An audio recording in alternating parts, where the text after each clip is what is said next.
Nous avons lancé un débat qui devrait intéresser tout le monde sur la dialectique Jupiter-Saturne.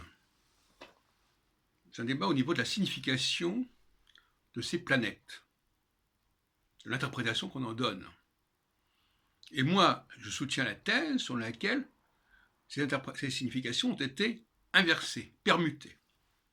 Et que ce qu'on dit de Jupiter vaut pour Saturne, et ce qu'on dit de Saturne vaut pour Jupiter.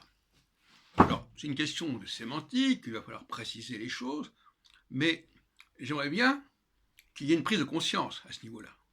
Parce que vous comprenez bien que si on se trompe dans la signification de Jupiter et Saturne, on va se tromper dans les interprétations psychologiques notamment, et même dans la description des signes zodiacaux correspondant à ces deux planètes, à savoir les quatre derniers signes, en l'occurrence le Sagittaire, le Capricorne, le Verseau et le Poisson. Alors, chacun des signes par rapport à la fin de l'année zodiacale. Donc, je vous rappelle la morphopsychologie qu'on trouve chez Barbeau, à savoir le saturnien, comme ça, rétracté, et le jupitérien, comme ça, en pleine expansion, ouvert, etc. À mon avis, c'est une erreur grossière. Il faudrait essayer d'expliquer pourquoi, d'où ça sort, d'où ça vient, etc. Alors, je voudrais reprendre le dossier à la base, en commençant par un critère purement astronomique et cyclique, à savoir que le cycle de Saturne est plus ample que le cycle de Jupiter. Parce que le cycle de Saturne fait dans les 29 ans, et celui de Jupiter ne fait que les 12 ans. Donc, si on admet l'analogie entre l'ampleur et la durée du cycle et la psychologie correspondante, il n'y a pas de doute que Saturne est plus englobant, plus ouvert que Jupiter. Premier point. Deuxième point, si on prend les travaux sur la notion de science et de politique, puisque Saturne et Jupiter, c'est la science et la politique, quelque part. Eh bien, la science, elle est dans une sorte d'hubris. La science, elle veut tout expliquer, tout comprendre. Et d'ailleurs, la théologie aussi. Il y a une certaine conception de Dieu qui est extrêmement globale. Alors ça, c'est ce qu'on appellerait, moi, l'hypersaturnisme. C'est-à-dire ce qu'on pourrait appeler aussi au niveau psychiatrique la paranoïa. Je veux tout savoir, je veux tout contrôler, je veux tout expliquer, etc. Et nous connaissons les uns et les autres des astrologues qui ont une sorte de paranoïa explicative où ils veulent absolument tout contrôler à la minute près, etc. Je ne donnerai pas de nom, chacun sait de quoi je parle.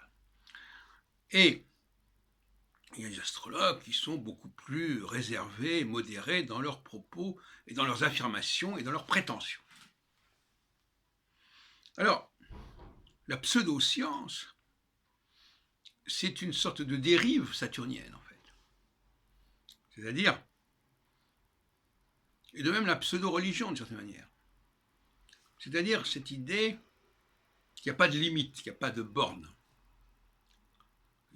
On peut tout expliquer, Dieu peut tout comprendre, il y a cette espèce de totalitarisme, quelque part, de l'hypersaturnisme.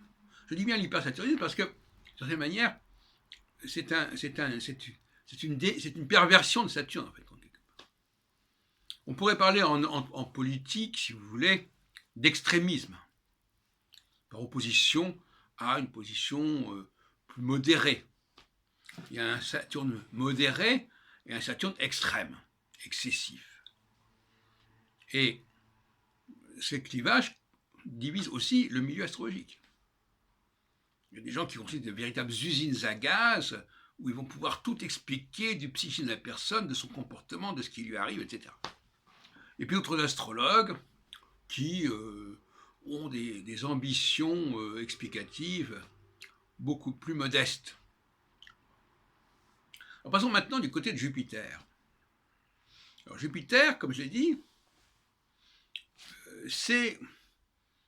on le voit parmi les patriotes, on le voit parmi les souverainistes, des gens qui veulent préserver la spécificité de leur pays, par exemple. Et même, par exemple, si on oppose les juifs aux chrétiens, les juifs sont plus jupitériens et les chrétiens sont plus saturniens. Les juifs ne prétendent pas convertir le monde entier, alors que les musulmans et les chrétiens sont beaucoup plus dans le côté hyper jupitérien, je dirais. C'est-à-dire que là, il s'agit d'exercer un pouvoir plus ou moins absolu.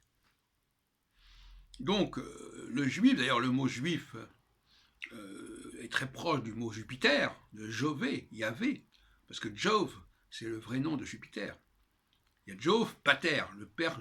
Bon, mais en fait, compte, c'est Jove, by Jove, disent les Anglais. On dit aussi l'adjectif jovial, c'est très proche de Yahvé.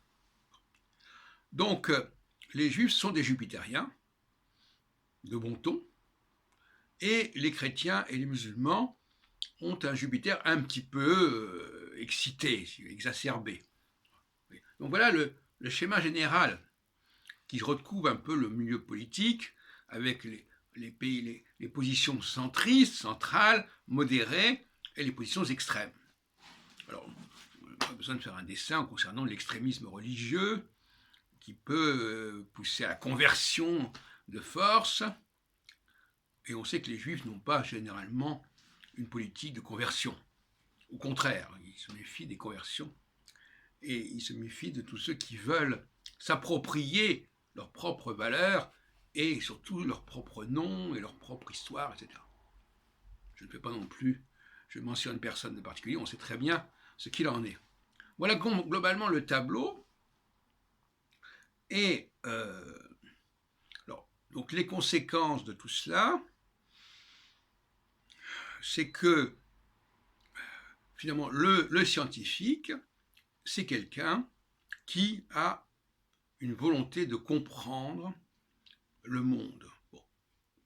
Et ça peut évidemment dépasser les bornes. Tout comme le religieux, le politique, a une volonté impériale, impérialiste, colonisatrice. Et il veut faire partager ses valeurs et sa culture au monde entier. Bon, on connaît aussi ce que ça a donné. Voilà. Donc, il faut bien comprendre que souvent, quand on entend le discours des astrologues, on voit que c'est Jupiter qui est taxé d'expansion, d'ouverture, d'excès,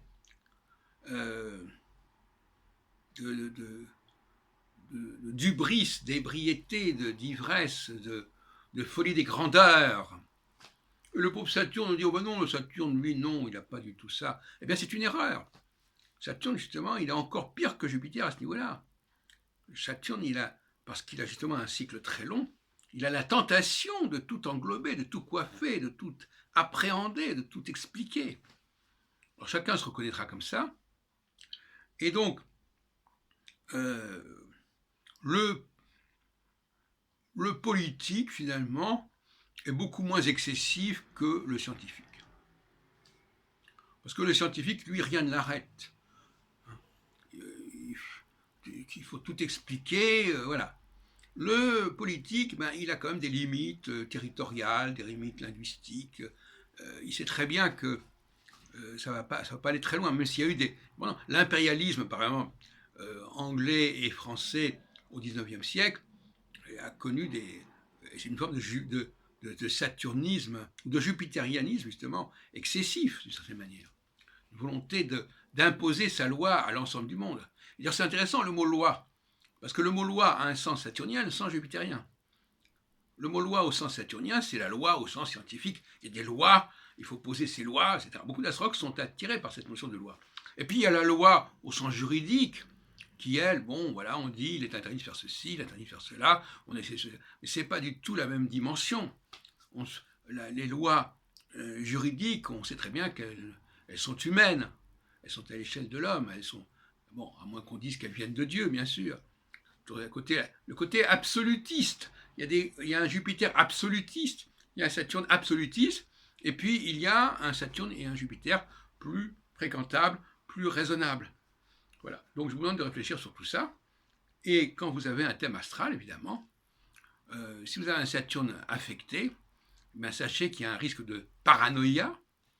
Et quand vous avez un Jupiter affecté, il y a un risque de schizoïdie, de schizophrénie, c'est-à-dire, voilà, on croit qu'on est le centre du monde et que tout dépend de nous. Et ça, c'est le Jupiter perverti. Et Saturne perverti, ben, c'est quand on veut, avec sa discipline, par exemple comme l'astrologie précisément, on veut croire qu'on va pouvoir tout expliquer à tout instant.